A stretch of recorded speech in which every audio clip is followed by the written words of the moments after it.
The Edge of Knowing by Jason Derek Watson. Chapter 1. Own the Morning, Win the Day.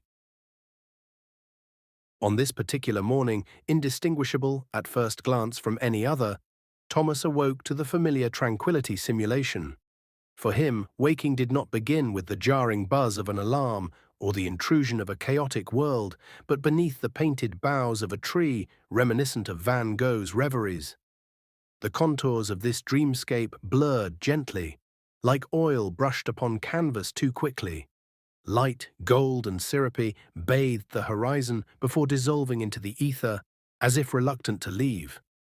As birdsong rippled through the synthetic breeze, each note carefully engineered to trigger micro-elevations in serotonin production, Thomas opened his eyes. The air carried the faint scent of warm cedar and something faintly citrus-like, a signature blend designed by sensory architects to evoke a universal feeling of calm productivity. The leaves above shimmered with dew that never fell, light refracting across their surfaces like tiny polished gems. With a slow exhale, Thomas lifted his head from the pillow. The meditation sequence, meticulously programmed and exquisitely tailored, had already begun, cycling through affirmations with a voice like velvety warmth. It praised his continued service to society, lauded his daily contributions, and gently reminded him that his existence bore weight in the collective machinery of progress. Far more potent than the most elaborate caffeine ritual, it was motivation distilled into code. He rose.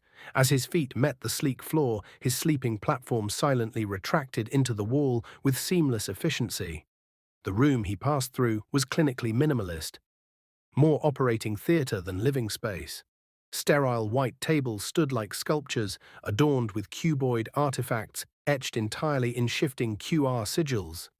Each wall, deliberately bare, bore a single elegant glyph. Another QR code holding a universe of information lurking under its minimal veneer. The lighting adjusted automatically, not in blinding flares, but in subtle gradients, as though the sun itself had been trained to respect his circadian rhythm. Thomas preferred it this way. After an evening spent weaving through the gaieties of New Hope, glitching was a hazard he preferred to avoid. Therefore, the decorations remained disabled. He had grown accustomed to the quiet dignity of digital austerity. He moved into the bathroom, where the mirror wall responded instantly to his presence, illuminating with sentient awareness. The light did not flicker on so much as bloom, casting his reflection in high fidelity across multiple spectra, visible, ultraviolet, and even neuro-optic. A scan began, gliding invisibly across his frame. From a recessed slot, a thin stream of iridescent mouthwash dispensed into a crystal vessel. He swished, spat, ritualistic and automatic, and watched the mirror absorb the data. Every drop analyzed, every secretion catalogued, every excretion a note in the grand composition of his bioprofile. Once his bodily functions were concluded, the analysis was complete. A second elixir was dispensed, this one fortified, calibrated, and destined for internal transformation. He drank it like one downs a shot, swift, unflinching, and without ceremony.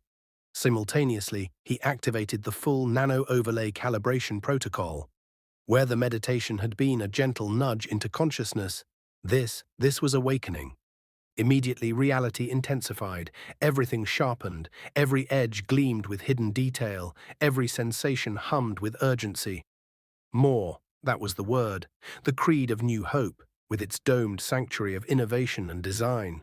It was etched into its bones, whispered in its algorithms. More cognition, more vitality, more future. The mirror before him no longer merely reflected, it transformed. It peeled away the illusion of glass and opened into a dimensional tableau of living data. Readouts hovered in the air like sacred text. Over his head danced the metrics of neurotransmitter function, cognitive throughput, and hormonal flux. Around his limbs and torso, subtler figures glowed. Immune response thresholds, skeletal stress indexes, gut microbiome fluctuations. To the uninitiated, it would have been an incomprehensible deluge. For Thomas, it was a familiar symphony. He scanned the ensemble for discord. None today. Everything fell within expected tolerances. He stepped away, and the mirror dimmed. A soft hum resonated from beneath the floor, the sound of hidden ducts distributing purified air laced with subtle neuromodulators. The scent shifted to a touch of eucalyptus, a cue his body had come to associate with final preparation. Satisfied, he departed the bathroom. His gait, now refined and fluid, cut through the space like a man reborn. The living quarters had shifted. Gone were the grayscale walls and utilitarian furnishings. In their place, a room of elegance and intention. The aesthetic overlay had reinitialized, draping his environment in opulence. Carefully curated artwork adorned the walls. The furniture seemed carved from thought itself. Smooth, arcing forms with dynamic texture overlays that responded to mood and micro-expression. He approached his wardrobe and assembled his attire with meticulous ease. Though his role was that of a medical specialist, one of the finest in his sector, his clothing suggested nothing of his profession. Instead, he looked like what he truly was, a composed, striking figure of means, stepping into a city that expected nothing less than excellence from its citizens. The window wall brightened as he approached, offering him a panoramic view of Ring 2, structured beauty spiraling outward, polished walkways looping like ribbons around the architecture. The early sun, magnified and softened by atmospheric filtration fields, cast gold across the skyline. Automated transports hummed below, quiet as whispers, while pedestrian flows moved in seamless streams, patterns without collision, algorithms in motion. Thomas paused for a moment, letting it all settle. He was awake now, and in New Hope, awakening was not simply an act, it was a responsibility. Chapter 2. Happy Birthday Eve. There was a taste of magic on the air that morning, not the kind found in fairy tales or old films, but the soft, humming variety that pulses through society on the eve of something grand. Holidays have that effect, even if they occasionally come wrapped in the mild absurdities of commercial expectation. But Thomas, fortunate in his way, bore none of those burdens. He didn't shop for gifts. He had no lists to consult, no calendar notifications reminding him to prove his affection through consumption. Outside, the city shimmered with anticipation, not in gaudy decorations or celebratory noise, but in subtle shifts. Overlays pulsing with marginally brighter hues, temperature filters tuned for outdoor comfort, and ambient music drifting from unseen speakers with melodies engineered to stimulate light euphoria. The elevator descended soundlessly from his apartment, lowering him through the clean vertical strata of his building and into the transport level below. Its walls, mirrored but matte, reflected his image in soft focus, the illusion of perfection without vanity. Inset into the walls, small icons blinked to life as he passed. Transit updates, wellness affirmations, motivational slogans tailored to his psychological profile. Not obtrusive, never loud, just present enough to register, the train station was woven directly into the structure, as it was for all upper-tier residences near the Institute. The colloquially dubbed think tank, which crowned the coastal city like a jeweled sentinel of intellect and aspiration. The train arrived on cue, as it always did. Its polished hull glinted beneath the morning sun, and the doors sighed open like the parting of curtains before a show. Thomas stepped aboard, found his usual seat, third row from the front, window aligned, and began his commute, the same as every morning. The view was prescribed. Only one side of the train boasted windows, and those windows faced the Institute. Always. That was by design. What purpose would there be in looking outward, away from the heart of New Hope, when all meaning flowed inward? And what a view it was! The Institute was colossal, less a campus than a monument to human advancement. Its towers rose not in straight lines, but in dynamic spirals and crystalline arcs, as though grown rather than built. Transparent panels shifted like water along the outer shell, absorbing sunlight, redirecting heat, generating power. Some speculated the towers changed height by design, that the entire structure responded organically to shifts in atmospheric pressure, seismic activity, even psychological metrics of its inhabitants. In the radiant clarity of the morning, its surfaces shimmered with iridescent elegance, an effect surely engineered by some laboratory buried deep within its core. It was not merely a place of learning, it was an aspiration manifest. Around it, the city radiated in precise concentric circles, each tier defined by purpose and privilege. The transportation system mirrored this geometry. If you worked along a particular ring, you lived along that same ring. Lateral and outward movement was easy. Inward movement, that was a different matter entirely. One could always travel outward, but inward travel required either clearance or need. Need, of course, was defined by the city's systems, not by the individual. This arrangement, while rigid, was not resented. It was understood, admired even. New Hope was designed with such clarity of intent that even its restrictions felt like guidance. A how-to manual for life. Thomas, like most in his bracket, rarely considered how the system worked. He had long ago internalized its logic. He was smart, exceptionally so, but uninterested in climbing further than he had.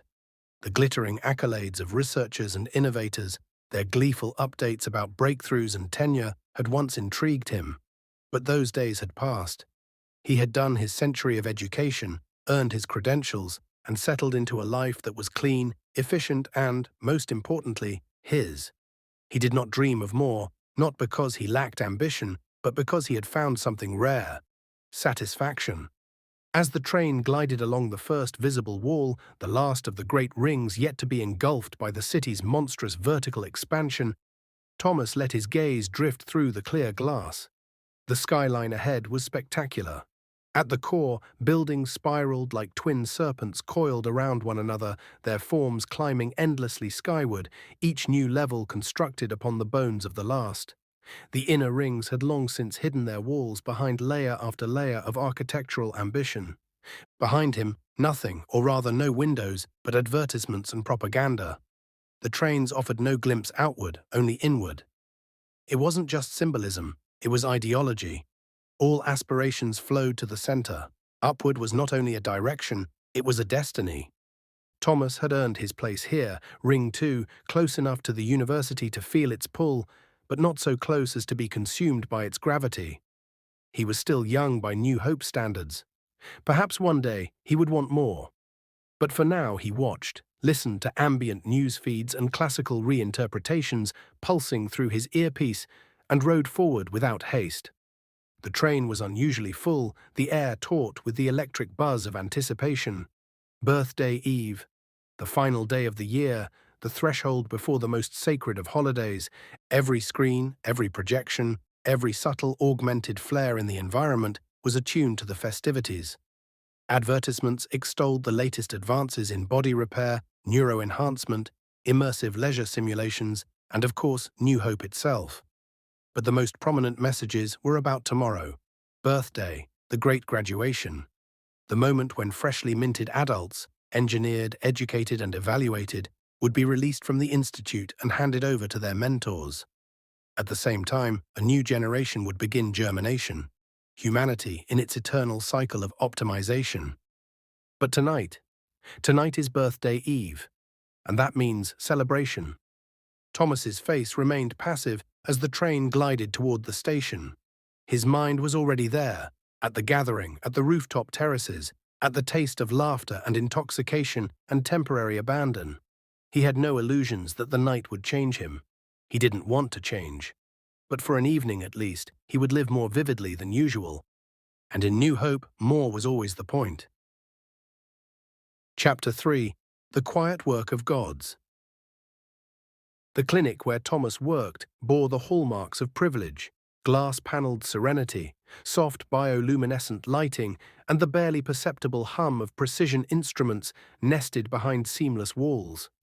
It was a sanctuary of restoration, a luxury limb repair facility where the human body was not merely treated, but fine-tuned and reimagined. Thomas stood at his terminal, fingers hovering above the interface, but touch was only part of the ritual. He closed his eyes, exhaled slowly, and allowed his thoughts to align. The synaptic bridge initiated.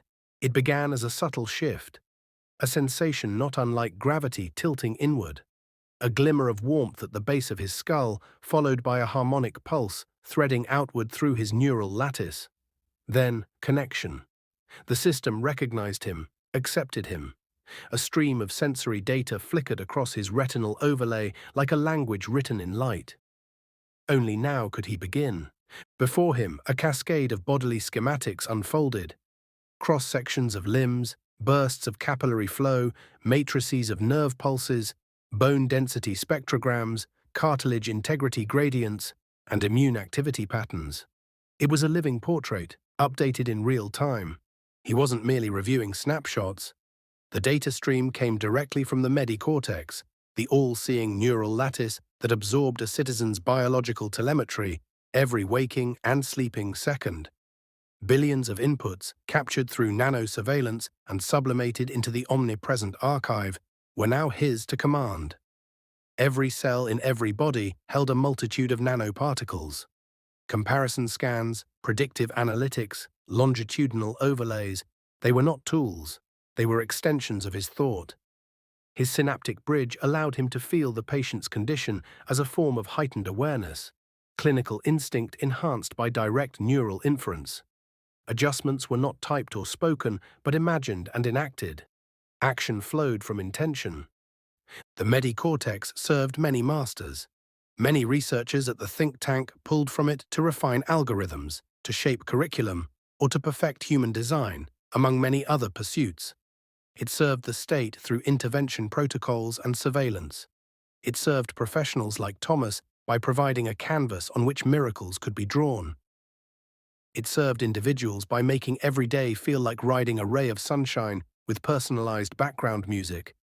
And yet none of this felt extraordinary anymore.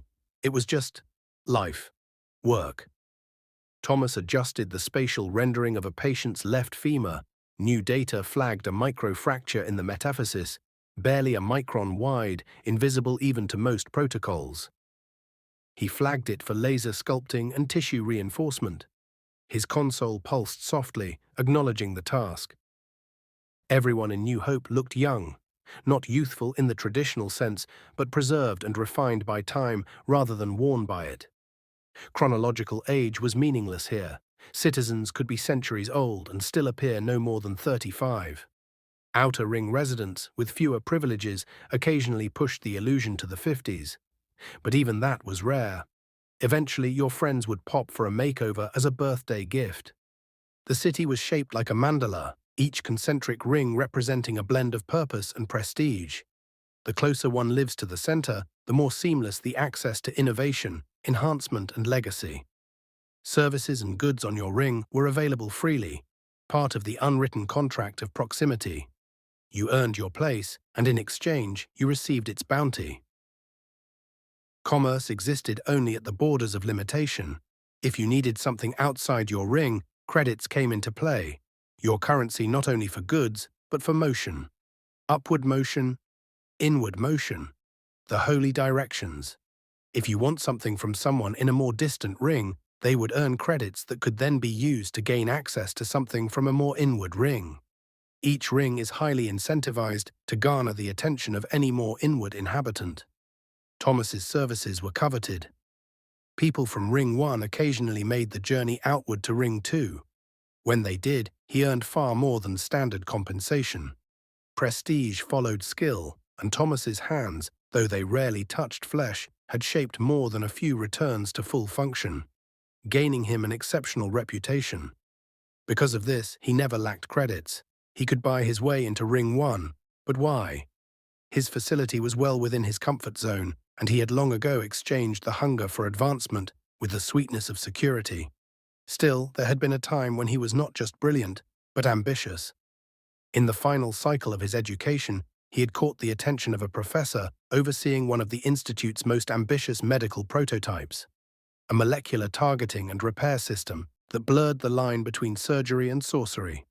Through an elegant dance of focused lasers, flawed molecules could be vaporized, then rebuilt, atom by atom, by precision 3D printers sending organic components on beams of invisible light. Thomas had been among the first operators trained outside of the lab, entrusted to bring the process into public service. It made him invaluable. Overnight, he became a technician practitioner of the future, wrapped in layers of societal appreciation. But he never flaunted it. He didn't need to. This was always just how it was for him. The synaptic bridge had only deepened over the years. As his neural rhythms synchronized with the medi-cortex, it began to anticipate him. Adjustments emerged mid-thought. Possibilities whispered themselves into being. The bridge didn't just interpret his commands, it dreamed alongside him. He lived close enough to the institute to feel its radiant heartbeat, far enough to sleep without it pressing against his dreams. He enjoyed his work. He enjoyed the flow of data through his mind. He enjoyed the moments of silence between interventions when he could pause and listen to the low, warm tones of the clinic's internal symphony, an ambient composition tuned to reinforce neural clarity and emotional equilibrium. The walls themselves glowed faintly with bioluminescent tiles that responded to movement, shifting hue as if breathing with him.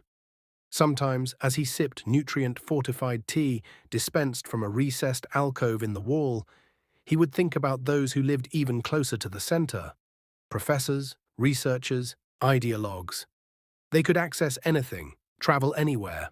On the surface, this can seem appealing, but their work could be both a religion and a burden. Entertainers, the beautiful, sculpted, adored, they lived further out than one might guess. Their value, ephemeral, difficult to quantify, rarely earned them access to the innermost sanctums. Only the best, the truly viral, could climb the rings. For many, their credits were spent on appearance and comfort, not on inner access, potentially due to its difficulty. While the military police, builders, and other service workers could be seen all over the city, the bulk of them were primarily housed on the outskirts, far from the city center. This is where they were needed the most. A new ring was always under construction, expansion always the goal. You could live a good life here unless you dreamed of an inward existence. Then a glimpse of a well-placed advertisement could invade your thoughts for the remainder of the day. But again, Thomas was content. His work mattered, as his meditation simulation liked to remind him. It was more than performance. It was intervention, precision, and repair. And even in a society engineered for constant improvement, the ability to restore a limb, a joint, a life, that still held weight. Each year, the quality and longevity of life continued to increase. While death did occur naturally, it was rare and usually sudden when it happened inside the city walls. Each one, analyzed and uploaded to the medi-cortex. He returned to the console. The next patient profile was loading. A slow exhale escaped him as the holographic rendering rotated into view. A child, barely 9 standard years old, injured in a sport designed for adults. Experimental reflex augmentations had overridden common safety limits. Now the child's tendons had unraveled like soft threads in a centrifuge. Thomas stared for a moment longer than necessary, not out of uncertainty, but out of reflection. This world was built for progress, yes, but sometimes it forgets the cost. But that was his job, to help mitigate those costs. Chapter 4. A subtle invitation. Thomas wasn't always chasing a good time, but he wasn't one to ignore curiosity either. Birthday Eve offered an easy excuse to step out of routine, to pretend for one night that spontaneity still had a place in New Hope. His colleagues, like most residents of the inner rings, had long since grown allergic to the unpredictable. After a few decades, party-going became more ritual than rebellion. Social circles settled like sediment, predictable, dense, comforting. But Birthday Eve remained an anomaly, a sanctioned divergence from order, a kind of pressure valve in a system that never stopped tightening. The clinics ran lighter, the streets shimmered with overlays, augmented ribbons of color drifting through the air, projections of celebration schedules looping above storefronts and skyline edges. Holograms erupted in carefully choreographed bursts, floating lanterns, animated beasts from extinct mythologies, live performances rendered by shadow puppets that never truly touched the ground. And that's where it had started. An ad, not from a brand he recognized, slipped into his peripheral queue earlier that week. It wasn't flashy. No neon call-outs, no transactional offers. Just a simple message, nearly organic in its delivery. A soft voiceover, 2 blurred silhouettes walking into a corridor that pulsed with low golden light.